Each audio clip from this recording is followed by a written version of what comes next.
In this video, I'm going to share with you my 3 biggest regrets from my youth soccer career.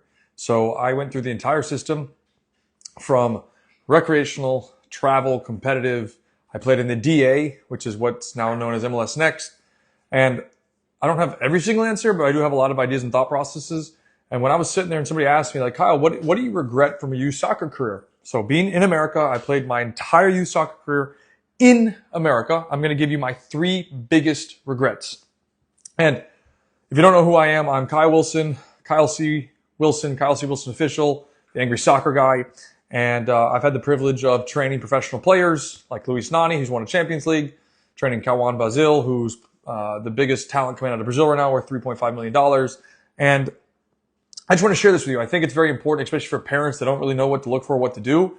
So without further ado, let's dive into my 3 biggest regrets from my youth soccer career. So this is in order.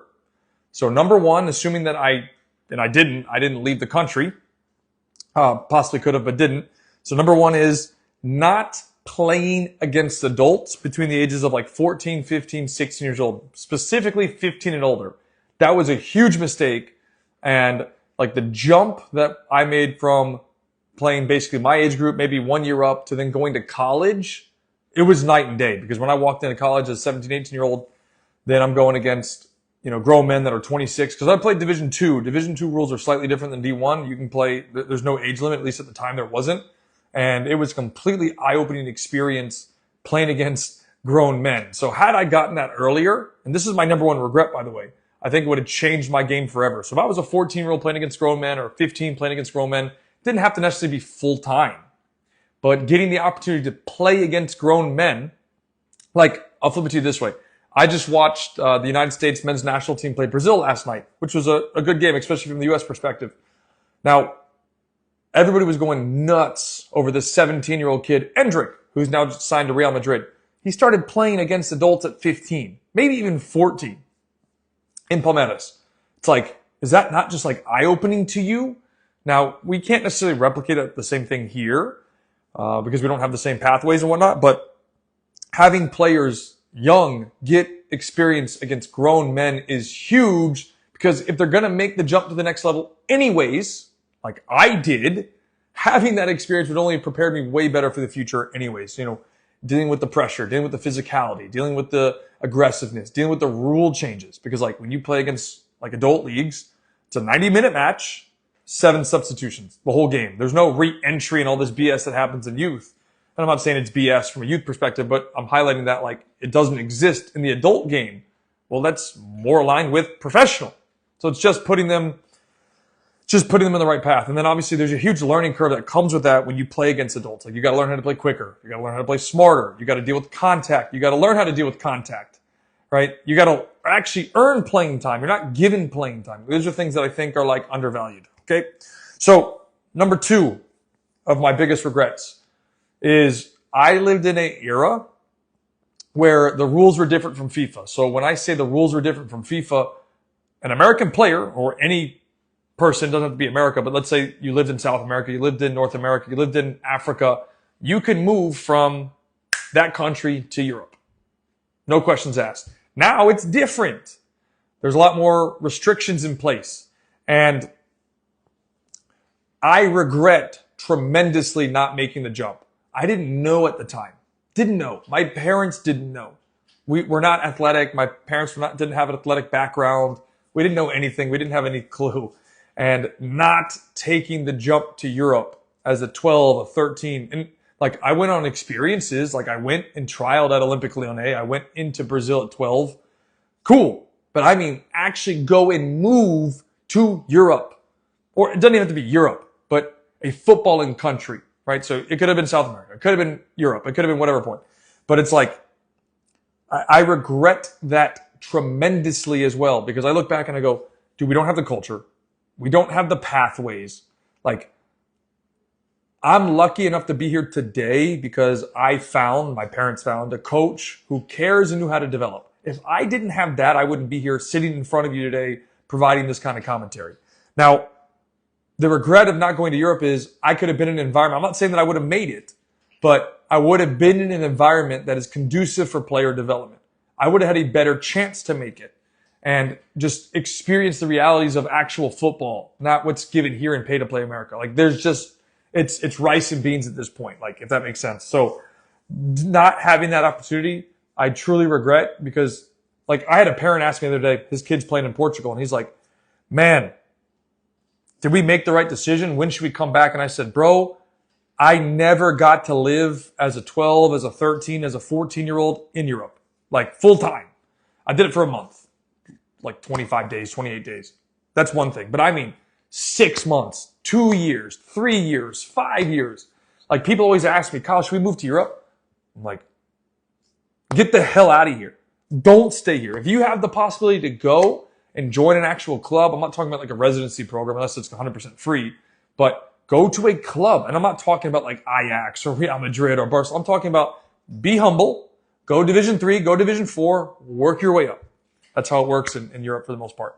And it's like, he was asking that question, man, when do we pull the plug on this? And I'm like, don't pull the plug. As long as he's there and it doesn't kill the family, dude, your kid has an unbelievable experience that nobody else is getting. Like there is nothing that's comparable in this country. My personal opinion, humbly saying that. So it's like, man, I wish I had that. Okay.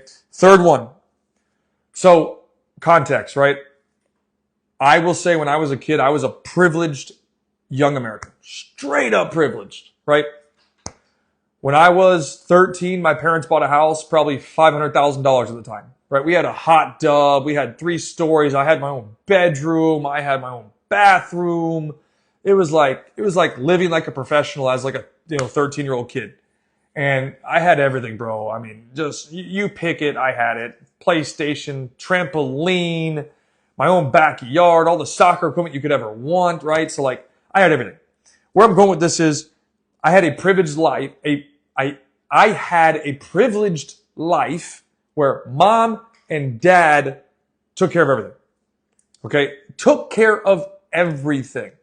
So if there was ever an issue, mom and dad squashed it. If there was an issue, mom and dad squashed it. So it took me a long time to learn how to like fend for myself.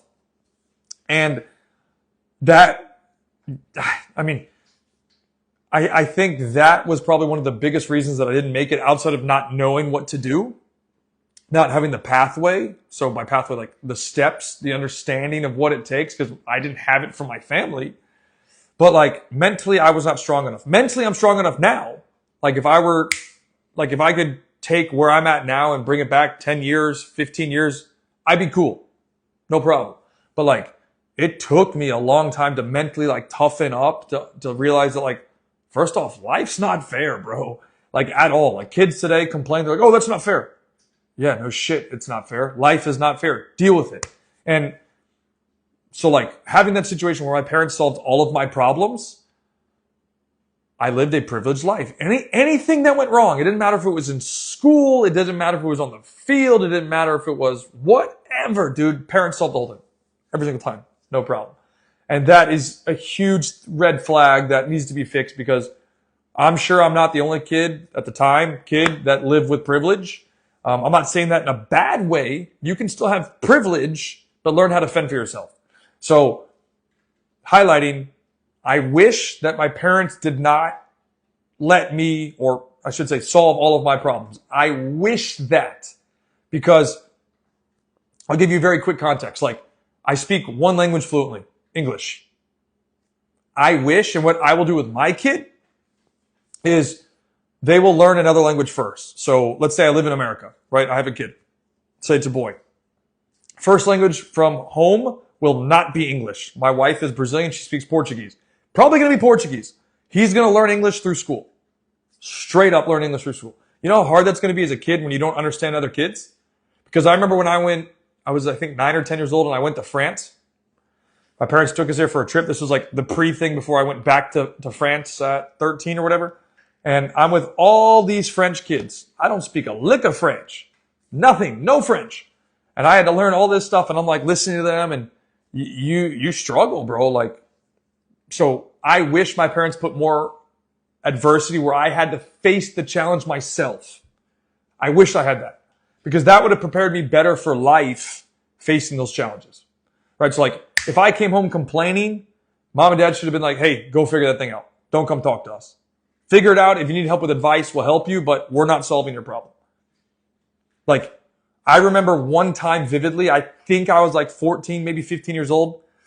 It was after a game and I told all my teammates that I was leaving the team and my mom was pissed. And this is the first time, like, I'll remember this vividly. And she was like, hey, you're walking home from the game today. And I'm like, what? I'm walking home? What do you mean I'm walking home from the She's like, nuh-uh, I'm not taking you. That was disrespectful. You're walking home. That was like the first time I was probably ever treated like that. And like, dude, I was like, what? So I had to walk home. So it was like a 15-minute walk. It wasn't that bad. Like I'm not telling you it was like a 3-hour walk. It was like a couple miles. So,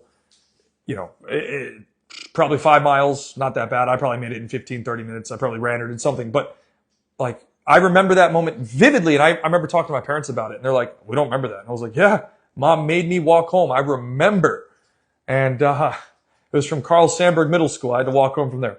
But point is, it's like, dude, I wish I had more moments like that where I had to just go figure shit out. Like just straight up figure it out, because that would have changed my life.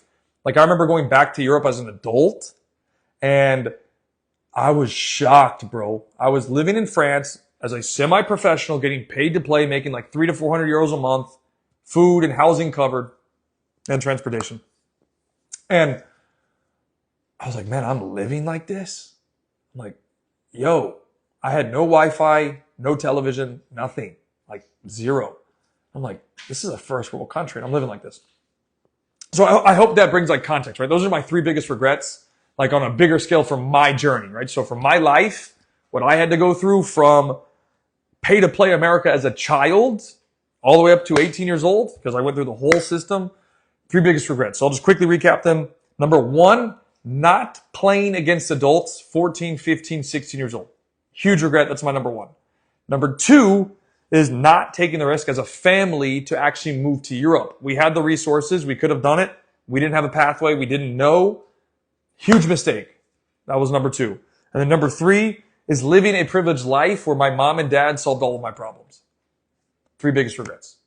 If you enjoyed that, please share this with somebody and make sure you follow, and I will see you guys later. Thank you so much.